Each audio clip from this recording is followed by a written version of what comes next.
Me? Yeah. I didn't have a whole bunch because at that time I didn't have roadies that worked for me to break down the equipment. So all of the heat of the moment pussy that the other guys would get, I'm either setting up the equipment or breaking it down. So anything that I did either had to be pre-planned or I had to have somebody come in and meet me, or I would catch somebody maybe in the late middle of the night, something like that. So a lot of the in the heat of the moment pussy, that part of it, I didn't get a whole bunch of that because I wasn't in the lane of it to get it. So,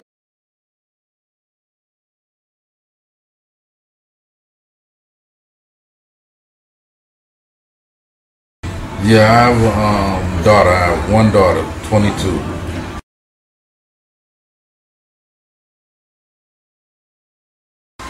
Yeah, I've seen some of them.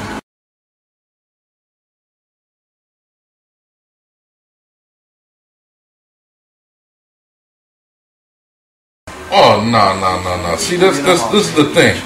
A lot of people get this Two Live Crew stuff like this is real living. That's like asking Al Pacino, is he gonna snort up all that cocaine that he had in Scarface when he get off the set? You know what I mean?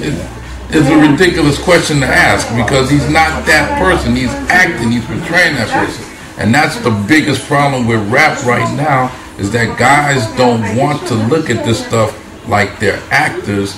They want to really be the person that's on these records because they feel like that's the only way that people in society will believe them, you know, or that, you know, they're already sold on the thought process of guys being pimps, hustlers, players, this, that, and the other.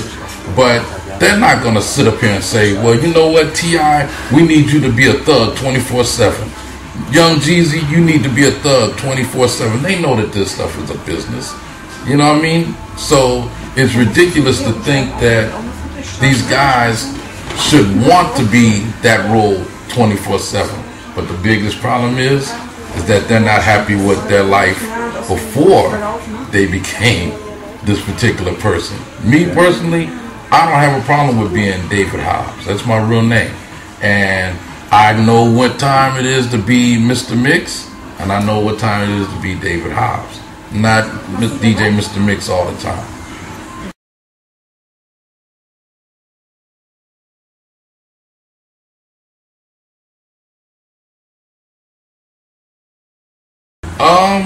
I played music when I was a kid. I played saxophone. So I paid attention to jazz players, rock and roll guys, all different styles and types of music.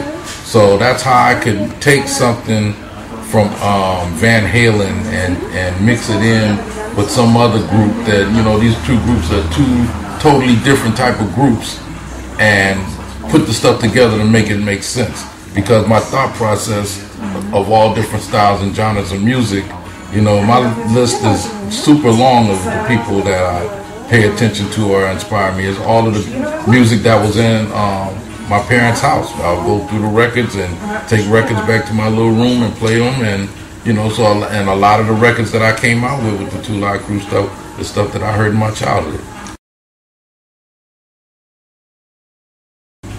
Huh?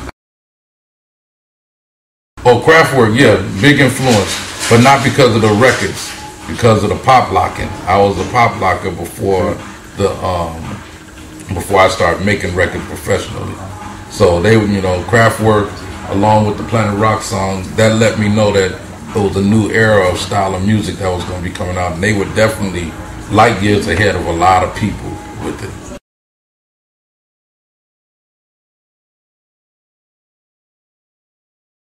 Say that again? Melbourne? No, Melbourne, Florida. It's a place in Florida, a city. How are you spelling the I don't know what this question is all about. Malaba. Malaba, yeah. I don't know where Malaba. Okay. Yeah. Pets? No. My ex-wife, we had a little dog at one time, but the dog died. But other than that, no.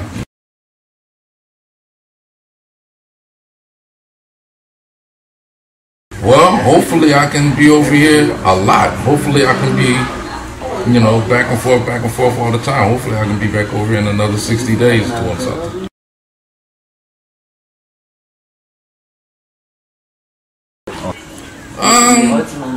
Well, it's all pretty much been said. I definitely am an architect of Miami-based up-tempo dance music for rap music.